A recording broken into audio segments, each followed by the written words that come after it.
I want to start this video with something that's going to sound controversial. Working hard is not the answer. Now before you close out, hear me out. Because I'm not saying don't work. I'm not saying coast through life. I'm not saying the soft life is the move. I'm saying that most people in this country are working themselves into the ground.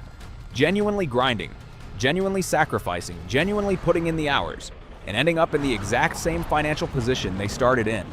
Year after year, sometimes worse. And the reason isn't that they didn't work hard enough. The reason is that nobody told them that working hard in the wrong direction is just an expensive way to stand still. My name is Jonathan. I'm 27 from Miami. And this video is about the hustle culture lie, where it came from, why it doesn't work the way they sold it to you, and what actually does. Let's get into it. Let me give you the state of play right now, because this isn't just a vibe thing. The data on hustle culture in 2026 is genuinely alarming. 77% of professionals report burnout in their current jobs right now. 77. That's not a minority of people having a rough patch. That's nearly 8 out of 10 working people sitting in a state of chronic exhaustion while trying to maintain the image that they're fine and grinding. And here's the one that really gets me. Working over 55 hours a week actually increases your stroke risk by 35%. And the research shows that beyond a certain point, extra hours don't add productivity. They subtract it. You are literally working yourself toward a medical emergency while producing less than you would if you just stopped. But wait, it gets worse for our generation specifically. 66% of millennials face moderate to high burnout. 91% of Gen Z workers have faced at least one mental health challenge or burnout already. 91. That's almost everyone our age. And the most telling stat of all, 67% of side hustlers say their extra work leads to burnout. The people who did the right thing, who listened to the hustle gurus, who picked up the extra income stream, who were putting in the nights and weekends. 2/3 of them say they're burning out. So let me ask you this. If hustle culture was the answer, if grinding harder was actually the path, wouldn't the numbers look different? Wouldn't people be building real security instead of burning out trying? Something is deeply wrong with the prescription we've been given. To understand why, we need to talk about where hustle culture actually came from, because it didn't come from nowhere and it didn't come from people who wanted to help you. The 40-hour work week was invented during the Industrial Revolution. Factories needed bodies.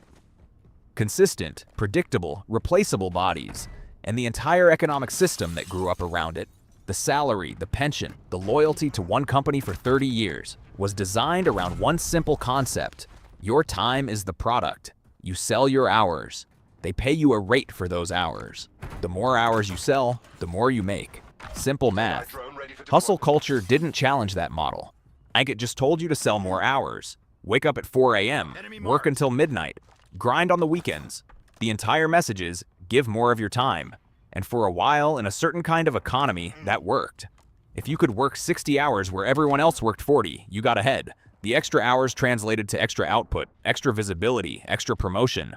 But here's what changed. And this is the part that nobody in the hustle culture conversation is being honest about.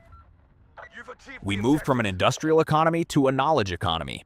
And in a knowledge economy, the economy we are actually living in right now, the relationship between hours worked and value created is completely different. An employee who works 80 hours on the wrong problems creates less value than an employee who works 30 hours on the right ones. A freelancer who spends 60 hours on low-leverage work earns less than one who spends 10 hours on high-leverage work. Hours are no longer the variable. Leverage is the variable. But the hustle gurus, they're still selling you the industrial age model. Work more, grind more, give more time. Because that message is easy to package, easy to sell, and easy to make a motivational clip out of.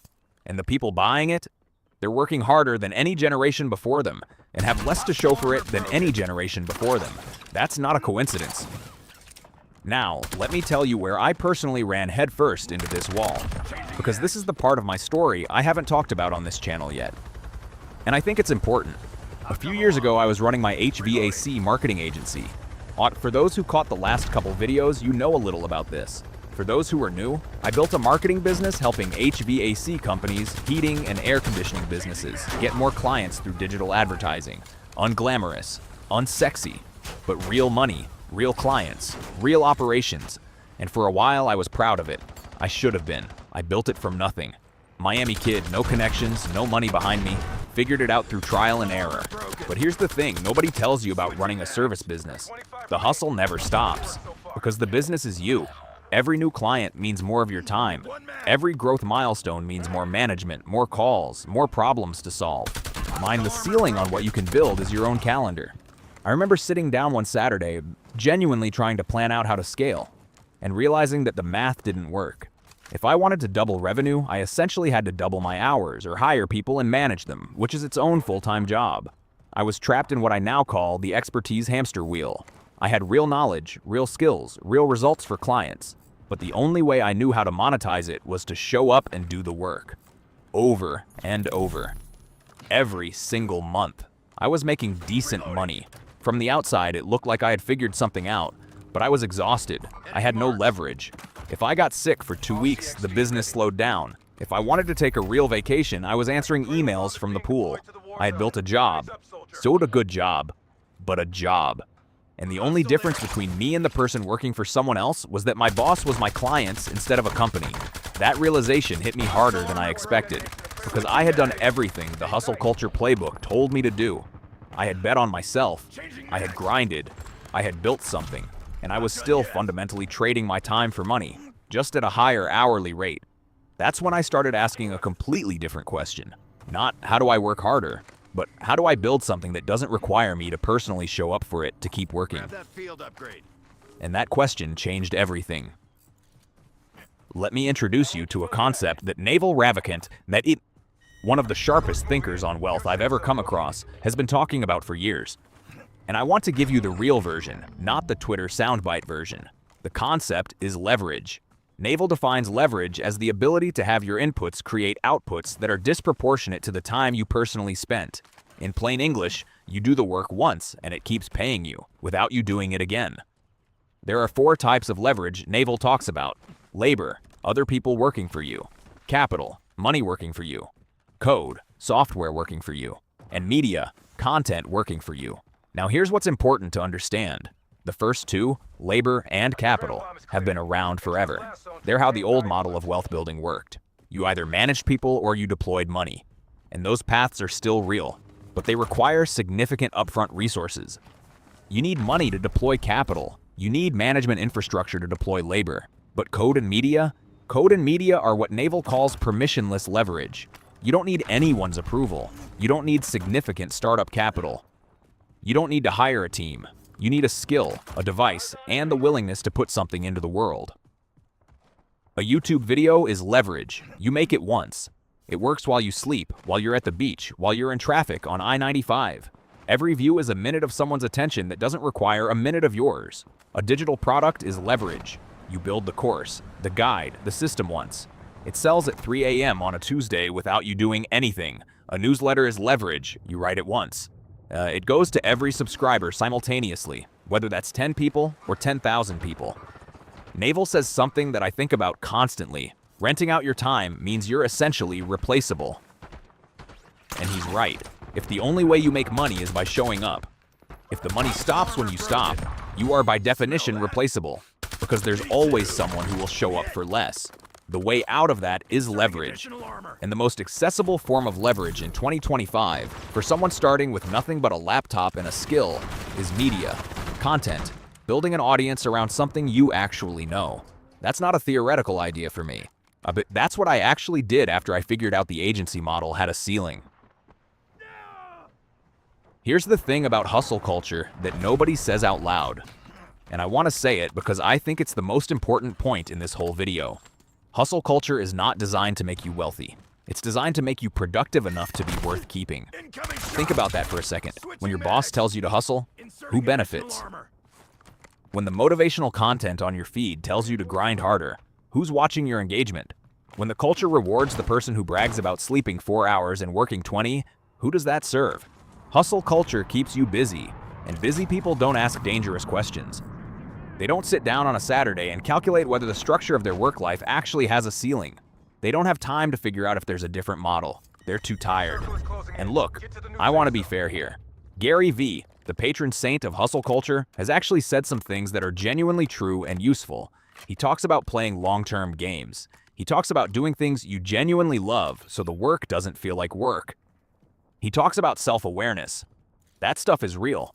But the version of hustle culture that got extracted from his message and packaged into content, the 4 a.m. alarm clock clips, the sleep is for the weak energy, the glorification of exhaustion as proof of commitment, that version is genuinely hurting people. WAC and the data backs that up. 55% of employees report burnout directly related to hustle culture. 52% of workers say hustle culture leads to poor mental health. 36% of people are considering quitting their job because of burnout linked to grinding. These are not lazy people. These are people who bought the message completely, who gave it everything, and who are now depleted and no closer to the freedom they were promised. That is a broken deal. So what's the alternative? Because I am not going to be the guy who tears something down without offering something better. That's not the point of this channel. The alternative is not the soft life. It's not checking out, doing the bare minimum, quiet quitting your way through your 20s. That's just the other end of a broken spectrum. The alternative is what I'm going to call intentional leverage. And it has 3 parts. Part 1. You stop measuring success by how much you work and start measuring it by what your work produces. This sounds obvious, but it's actually a radical reorientation for most people. We have been conditioned since school to equate effort with value. You study hard, you get the grade. You put in the hours, you get the raise. The inputs predict the outputs. But in a knowledge economy, that's not true. The person who writes one piece of content that reaches 1 million people created more value in a few hours than someone who sent 100 cold emails in a week. The freelancer who builds one automated system that handles client onboarding created more leverage in a weekend than someone who spent a month manually doing the same process. Ask yourself right now, of everything I'm spending time on, what actually compounds? What builds on itself? What gets better over time without requiring proportionally more time from me? Whatever the answer is, that's where your focus belongs. Part 2. You identify your specific knowledge and figure out how to package it. This is the naval concept that completely reframed how I thought about my own skills. Specific knowledge is what you know how to do that feels natural to you, that you developed through genuine interest and real experience, that most people around you don't know how to do. For me, it was marketing systems and client acquisition. I learned it by doing it, by failing at it, by adjusting and trying again with real businesses and real money on the line. Nobody taught it to me in a classroom. And that's exactly the point. Because if someone could have taught it to me in a classroom, someone else could learn it the same way and compete with me directly. Your specific knowledge is probably already inside you. It's the thing people ask you for advice about. It's the problem you've solved that others are still struggling with. It's the experience you've accumulated that someone 2 years behind you would pay to skip. Most people never monetize it because they don't realize it's valuable. They think everyone knows this. They don't. You're just inside it, so it feels normal to you. Part 3. You build at least one income stream that doesn't require your hourly presence. I'm not telling you to quit your job tomorrow. I'm not telling you to blow up your life. I'm telling you to spend the next 6 to 12 months building one thing. One course, one digital product, one piece of content infrastructure, one automated service that makes money without you showing up that specific hour to make it. Because the moment you have that, even if it's making $500 a month at first, even if it's modest, you have changed the fundamental equation of your financial life. You have gone from a person who only gets paid when they work to a person who has something that works for them. That shift, even at a small scale, changes how you think about everything. It changes the risks you're willing to take. It changes how you negotiate your salary because you're not desperate. It changes your whole psychology around money because you're no longer completely dependent on one source. Naval says it plainly, earn with your mind, not your time. That sentence took me years to really understand, and then about 2 years to actually act on. But when I did, when I actually made the transition from trading hours to building leverage, everything changed. Let me run the comparison one more time, because I think this makes it concrete in a way that everything else doesn't. Person A believes in hustle culture completely. Wakes up early, works late, side hustle on top of the main job. Posts about the grind, respects the grind. 2 years later, more money coming in. But proportionally more time going out. More exhausted, wondering why the freedom they were promised hasn't shown up. Calculates their hourly rate across all hours worked and realizes it hasn't improved as much as they thought. Person B rejects the hustle model, but not by doing less, by doing differently. Takes 30 days to map out their specific knowledge. identifies one problem they've actually solved, spends 3 months building something around that knowledge, a YouTube channel, a digital product, a consulting offer that doesn't require hourly billing, posts once a week, stays consistent. Year 1, modest results. Year 2, the content starts compounding. The product sells without them having to sell it directly. The audience starts finding them instead of them always hunting for clients. Same city, same starting income, and same 24 hours. One model has a ceiling, the other has a compounding curve. The hustle gets you through the month, the leverage gets you out of the system. I want to close with this. I spent years being told that the answer was to outwork everyone. And I believed it. I worked hard. I built something real. I have no regrets about the work I put in. But I also know now that hard work without leverage is just a faster treadmill. You move quicker. You stay in the same place. Marcus Aurelius, and I keep coming back to this man because he keeps being right, said something that applies here perfectly. Never esteem anything as of advantage to you that will make you break your word or lose your self-respect. Hustle culture asks you to break your word to yourself constantly. You promise yourself rest and then feel guilty for taking it. You promise yourself presence with the people you love and then answer emails at dinner. You promise yourself that this is temporary and then 5 years pass. That's not building. That's surviving with better branding. I'm 27, from Miami, and I decided a while ago that I wasn't going to spend my best years grinding for a ceiling I could see from where I was standing. There's a different model. I'm living it. And this channel is me showing you how it works. One video at a time. Subscribe if you're ready to stop hustling harder and start building smarter. I'll see you in the next one.